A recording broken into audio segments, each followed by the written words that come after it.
Hello, welcome back to my journey of becoming a professional trumpet player.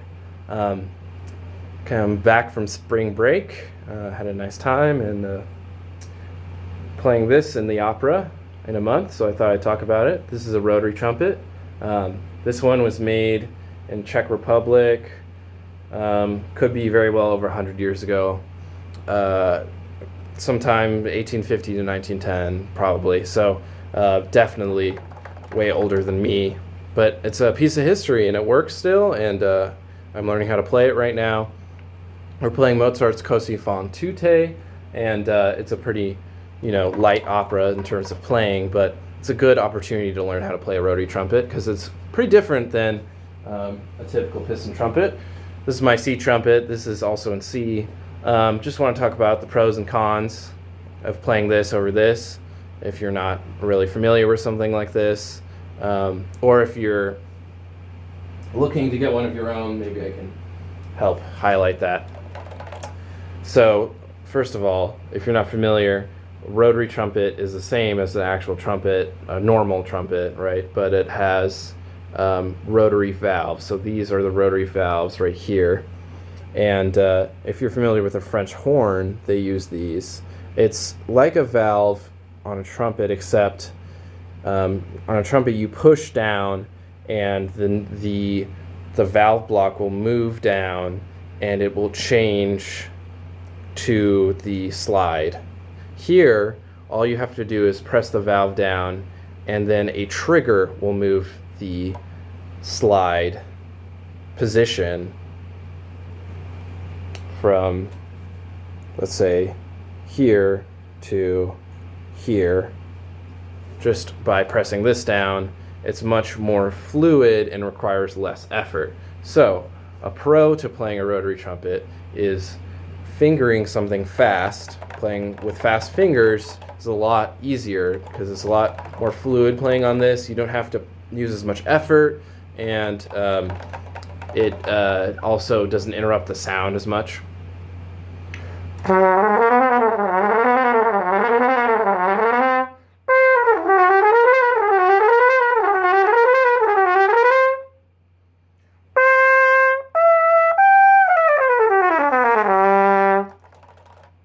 Right, super easy to play fast passages like that. Anyways, that is the main point of the rotary valves, but there's more to the instrument that actually changes when you add the rotary valves. For example, when you look at the piston trumpet, you see the lead pipe, which is the first set of tubing before you get to the valves, is pretty long compared to the rotary trumpet lead pipe. It's actually a few times longer, like probably 3 times as long. I mean, look how small this is. And so you get a much different sound. It's a warmer sound. It has a bit more color and different dynamics, a bit more varied of a sound. You can be harsher or crisper or more beautiful, just depending on the dynamic, naturally, without you even changing your tone production or your concept of sound that much. The instrument kind of does that for you. Let me give an example of that.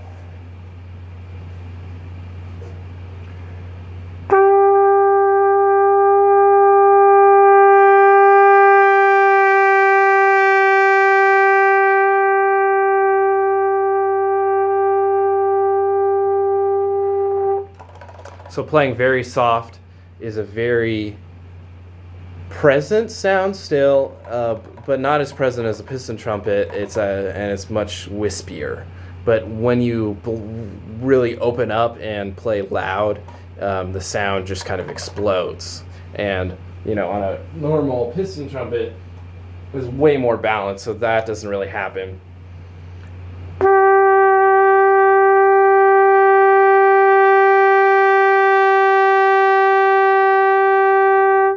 Even when I grew in intensity and volume, the core of the sound stayed the same, as opposed to this instrument where the core of the sound also changed. It might be harder to hear, but it's over, I guess, the speakers or the microphone, but in person it actually is pretty present of a difference. Yes. Now, that gives you some really nice, like I said, it's really appropriate for 17th century, no, it's 18th century and 19th century to an extent, orchestral playing, because it kind of mimics what the natural trumpet at the time sounded like, and it blends a lot better with the orchestral color of the time. So I'm just going to play a bit of the overture of the opera on my piston, and then the same passage on the rotary, and you can kind of hear the difference.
I almost felt like when I was playing it on the piston first, that threw me off. Like I was trying to mimic that on the rotary.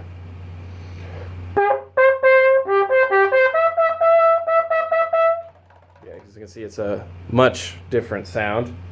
You can probably also notice something else, which is kind of the downside of this instrument, is tuning. Tuning on rotaries typically is not the best. More modern rotaries are going to be fine because they have more modern solutions. Something like this doesn't have a trigger for moving the slides. Like on a piston trumpet, since everything's up and down, you can hold these slides like this, and you can move the slides around.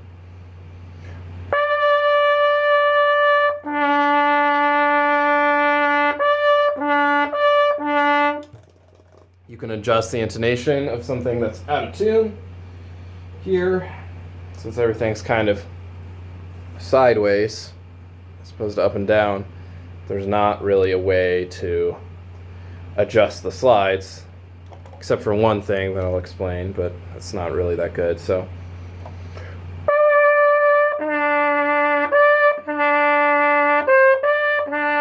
I have to lip like out of tune notes into tune. It does have one solution. It has this little thumb track here for the first slide that you can move out pretty easily, not like in the moment, but you can use it to prep, like, oh, if I need to play a note that's out of tune, like that's sharp with the first valve, I can move it out, and then when I'm done I can move it back in and play some other stuff. But I can't really do that in the moment. Like I can't do like playing notes, okay, in, out, playing notes, in, out, in, out. No, it's just way too slow for something like that. But yeah, just getting used to adjusting.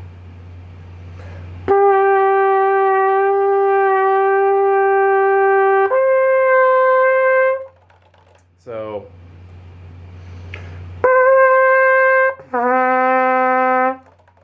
the low register is going to be flat.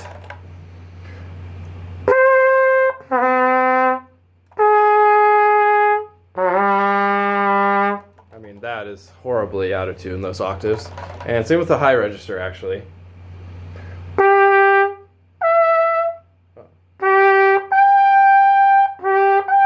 That's actually pretty well in tune. Normally, the high A is sharp, but it's flat.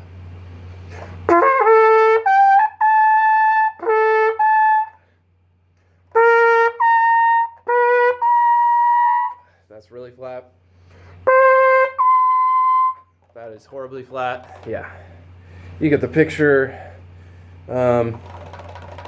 So that's the big thing I'm getting used to, is just adjusting the intonation. So be careful when you buy something like this. Make sure to buy it in person, or just accept the fact that you might be getting an instrument that plays horribly out of tune like this.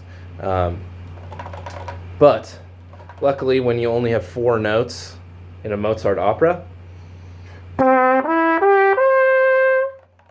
you can just concentrate on getting those in tune.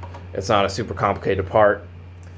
There's one part of the opera that I'm playing in the key of B flat, and the D is going to be sharp. So just move that 3rd slide out, and you don't need to use the 3rd slide for anything else. So that can be a solution. Yeah, just thought I'd show off something like this. Maybe I'll end with a little orchestra excerpt, perhaps.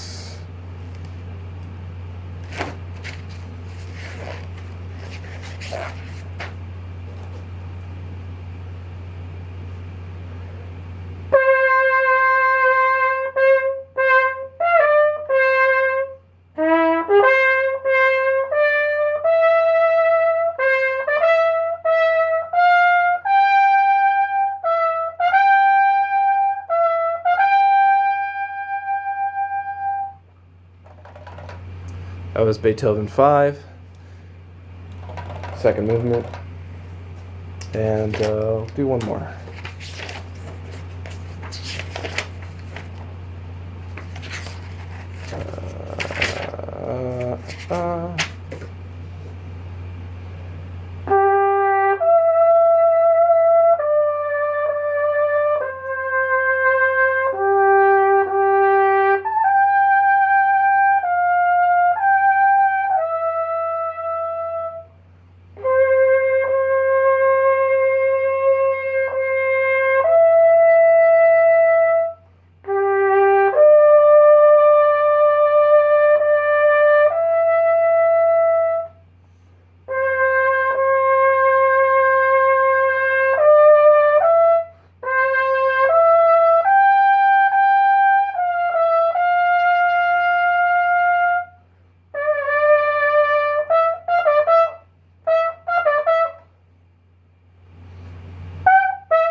Yeah, normally C trumpet 1st and 2nd for 4th space E, but this one might be open. Still figuring it out, but that was the Brahms Academic Festival Overture. I think they obviously sound a bit nicer on a rotary trumpet with warmer sound, so good practice. Anyways, probably have another video this week. Doing a lot of practicing, so might as well. Yeah. Have a nice day, and keep on.